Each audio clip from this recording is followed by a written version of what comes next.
So, speaking of the Super Bowl, this guy knows a thing or two about him. He's got a couple of rings. He's got a ring. 11:14 over the Top Sports Radio. We'd like to welcome in Dave Tollefson, former New York Giant, two-time Super Bowl champion. Welcome to the show, Dave.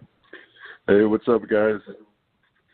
So, how you doing? And listen, this has got to be an exciting time of year for you. I mean, you've been here, you've done it, and listen, if there's any blueprint to beat the Patriots, you're a part of that. And nobody else has been able to do it. So, take you down memory lane. I mean, 10 years ago, you get your first one in your first season as a Giant, and then you do it again in Super Bowl 46. Just best memories of that. Oh man, 10 years ago was crazy. I mean, it was my second year in the league. I actually started with the Raiders that season. And even before that, I was in the NFL Europe. So I went to Oakland. Lane Kiffin was the head coach. It was an absolute joke. It was crazy. I mean, it was totally different than how Tom Coughlin does things. So it was just crazy, man. And then I go to New York. I remember flying in, and we had practice the next day, and I was so tired. And I remember apologizing to Coach Woff the whole day. I was like, I promise I'm in shape. I promise I'm in shape. I felt so bad. But obviously, when I showed up, they had just played Philadelphia. We had 12 sacks that game, and I was like, you guys couldn't pick me up a game earlier so I could get a sack? That was OC that night. Yeah, exactly. It was incredible. I remember watching it, and then they called me. I'm like, hell yeah, I'll play for the Giants. Because I was on Oakland's practice squad. What were the locker rooms like in Super Bowl 42, 46 going into those big games, especially 42 against the undefeated Patriots? You had Strahan's leadership going in there and Coach Coughlin, obviously. Take us into the locker room. What was going on with you guys? What motivated you guys? Obviously Strahan was an incredible leader that whole year. That's one of probably my fondest memories of playing on that first Super Bowl team was being on it with Strahan, obviously a Hall of Fame player, and everybody was really calm. It was actually kind of odd because you guys remember we played in the last game of the season that year, and they beat us.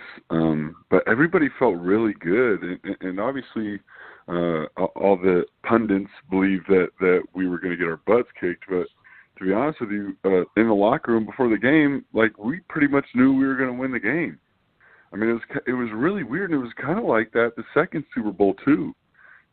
It was this kind of quiet confidence, You guys remember Brady talking about, we're only going to score 17 points or something like that, and he laughed. I mean, we all took that to heart, man. And it was loose, too. I mean, we felt good. We really did. And it's hard for people to understand the position that we were in really both Super Bowls. The second one, we were 9-7 in the regular season. That we felt pretty good about ourselves. So we had a couple of former teammates of yours on, Lawrence Tynes, Kevin Boston. They both emphasized to us Tom Coughlin and the impact that he had on their lives. Is there any one story that sticks out, or can you just share, if he had any impact on your life? We're all big Tommy C fans over here. Yeah, TC's the man. I always kind of joke around and say I'd play for him again and twice on Sundays. Prior to playing for Tom in New York, the business of the NFL is really tricky, and it was so refreshing for me to have a head coach that would just let me know what he needed from me.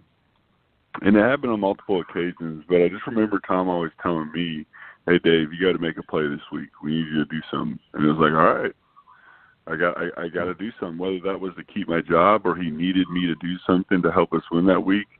It was just always refreshing. But I guess to link it to the Super Bowls, I think it might be a Bible verse about like a war horse not being able to stand still before the trumpet sounds. I don't know it exactly, but he used to say it. And whenever we get the team together before a game, and this is before 46, I'd always walk around the circle. It was like a weird kind of tradition of mine. It was like to protect the guys or whatever it was, man. But I didn't want to turn my back to anybody, and I wanted to circle the team to make sure someone had their back while they were getting ready for the game. And he grabs me and he says, the war horse couldn't stand still till the trumpet sounds. He said that to me, and I was ready to kill somebody on that first kickoff, man. How was Super Bowl 46 different for you than 42? At 42, you had just joined the team late in the season. But 46, you're an integral part of the defense. I mean, you had your best season on the field that year. Was that more special to you? Like, did you feel like you were, a bigger part of actually winning that Super Bowl maybe? Was that more special to you because you were a bigger part of that team? Yeah, and that's a pretty interesting question because, I was kind of talking about earlier and I was going to lead up to 42 was a total blur. And, I mean, it was, I was young. I just got married a year prior. My wife was pregnant. It was crazy. 46 was way calmer for me, I guess that you could say, so you could enjoy more aspects of it and stuff like that. So it was better. And I sacked Tom Brady, and they gave it to Tuck. Yeah. If you ever talk to Tuck about it, you got to write him, man. I got a picture of me hitting Brady in the Super Bowl, and he's falling down. Well, I didn't keep a hold of him, and he fell down, and Tuck jumped on him, and they gave it to Tuck. Listen, I'm going to get video of that because I have access to the video, and I'm going to post it on our Twitter feed this week. All right, we're going to post Twitter video of it there, and put it out there for you. It was actually really funny because after the game, I'm like, am I really going to be the guy that complains after you win a Super Bowl? Of course, yeah. You always want to record a sack in the Super Bowl nonetheless, and on Tom Brady nonetheless, of course. Well, then if I take this sack from Tuck, right now he's like, I think he's second all time or tied for first for sacks in the Super Bowl, right? Right. Well, you don't want to be the one that takes that away from him. That's what I'm saying, man. There's nothing I can do about it. I'm just stuck in no man's land. But a little asterisk doesn't hurt, right? At least give you half a sack. Yeah, this is something, man. Nah, man, whatever. Hey, you know what? My career, that's like probably a pretty perfect how to encompass like coulda, woulda, shoulda, but everybody else is happy, so I'm happy too. So it's all right. Now, this New York Giants season was certainly one to forget. A horrible season overall. A lot of turmoil going on over there, disarray. What did you think of the Eli Manning benching for Geno Smith? I mean, I lost my mind, man. I know a lot of us on the defensive line that played with Eli, we all really felt the same way, and I don't want to speak for them, but it was bullcrap. I mean, it was. So this was really kind of our feeling. We understood at some point we probably weren't going to be with the New York Giants, whatever that was. But Eli was different than us. Eli is what we could all be if we did everything right all the time. But we were too stupid to act like that. So it was really frustrating. Everybody was really pissed off. And I'm telling you right now, I don't know if I told this to anybody, but I texted Jerry Reese. And I didn't ever hear back from him. But I just texted him. I said, why don't you get in front of a mic and say something? Everybody else has. Thank you. I said everybody else has. He stayed in the shadows. And it was frustrating, because like I said, everybody else had. The only one that hasn't. And I'm not saying it was his fault. I don't know whose fault it was. But it's like, so everybody else here is being held accountable. Yeah, so and in the end, he ended up being held accountable too. Because, when you lose your job mid-season like that, it's not because of the record. It had to be because of the embarrassment that the organization went through with the way that it was all handled. And that's, in the end, how he ended up being held accountable. Well, and I think it was funny, McAdoo was the tight end coach when I got drafted in Green Bay. So it was always kind of weird that he was the head coach of my football team. Not when I was playing for the Giants, but I consider the Giants my football team. And I think he just, when stuff started going bad, he just got in over his head, Yeah, and listen, just staying on Eli real quick, do you think that he gets the respect that he deserves around the league? Because, this is a guy that's a two-time Super Bowl champ, two-time Super Bowl MVP. And I can tell you, speaking for Vinny and Rob here, we don't feel like he gets the respect that he's deserved and earned. No question, man. And I don't know, amongst the players in the league, I think there's a healthy amount of respect from the guys that have played against him and competed. But you definitely don't hear that from, I would say mostly the pundits, right, that feel like Eli's not a Hall of Fame quarterback, which is a joke. And that's kind of the interesting thing about if Brady wins tomorrow. Like, we're the only ones to beat him. Eli Manning's the only quarterback during these 8 Super Bowl appearances if they win tomorrow, to ever beat Tom Brady, which is within itself an incredible accomplishment. Not to mention, he's like top 5 everything in quarterbacking. I love that you bring that up. And how special is it to you?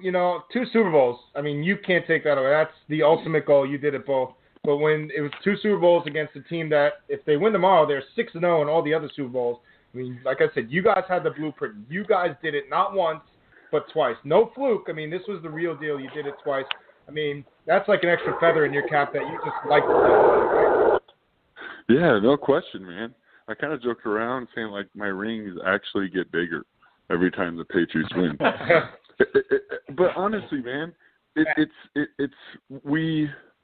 when we had beat the Patriots, both times they had won 3 Super Bowls. So it was a big deal. I don't know if you guys remember after the second one, I talked about being a dynasty killer. I was holding my little orange-headed boy, and I said it on ESPN.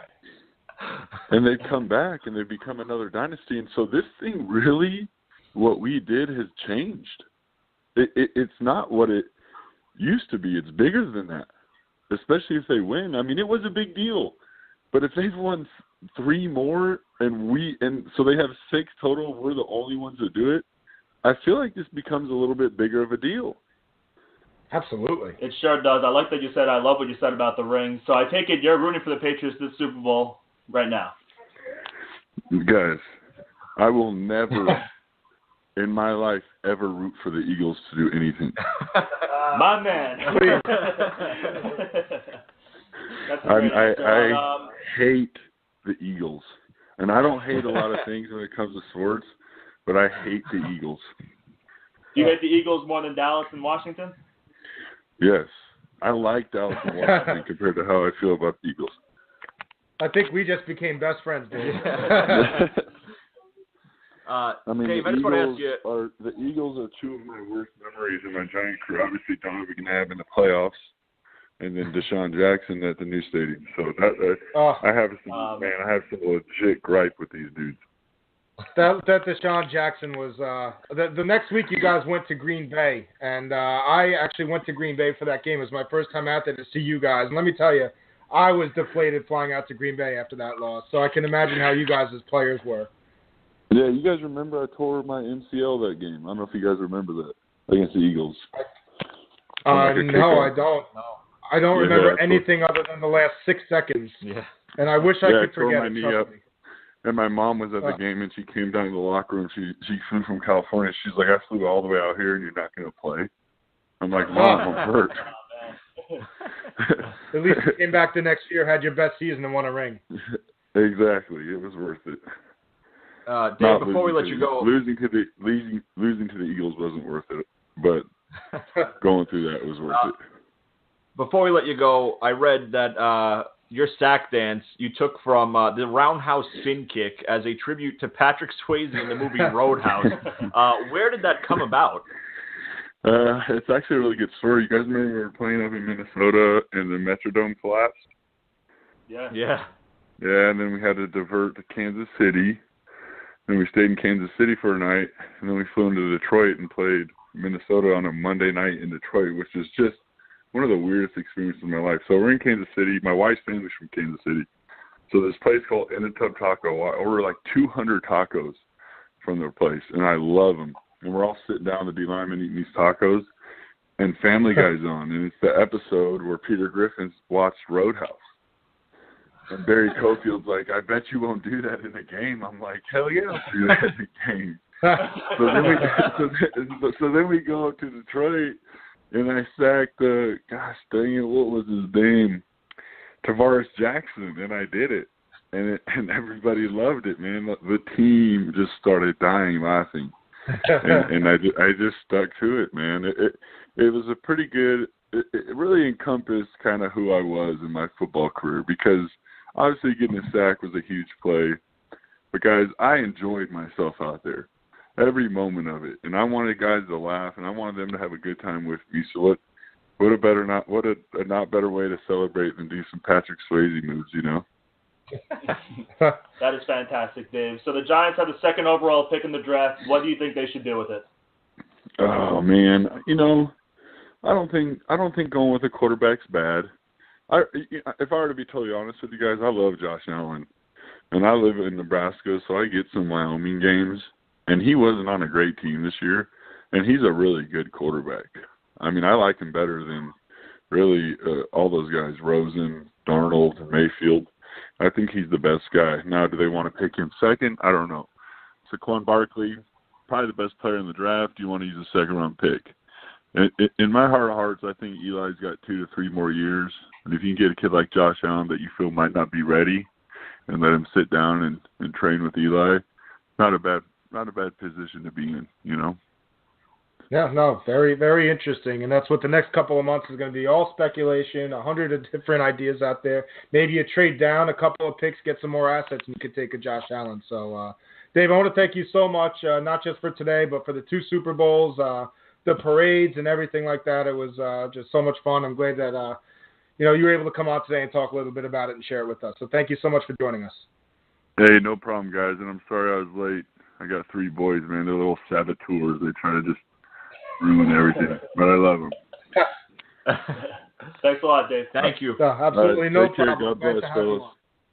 All right, Thank you. That was Dave Tollefson, 2-time Super Bowl champion of the New York Giants, defensive end, sharing some stories from his time with the Giants from the Super Bowls, and definitely some good stuff. So we'll post this interview on our Twitter page probably later tonight. We're also going to have to go back and find that sack in the Super Bowl and then find some video of that and really, rewrote the history books maybe. And poor Justin Tuck. Justin Tuck's gotten enough accolades in his career. Let's get Dave Tollefson a sack, right? I mean, come on. You take down Brady in the Super Bowl, you got to get at least, a half a sack out of it. I guess he owed him that retweet on Over the Top Sports, right? Yeah, right. That's how he made up for it. They're still boys, right? But you guys know me. I will definitely tweet Justin Tuck and show him. I'll have to find that video, and I'll do it at work tomorrow. Dave will probably appreciate it. That's pretty funny, though.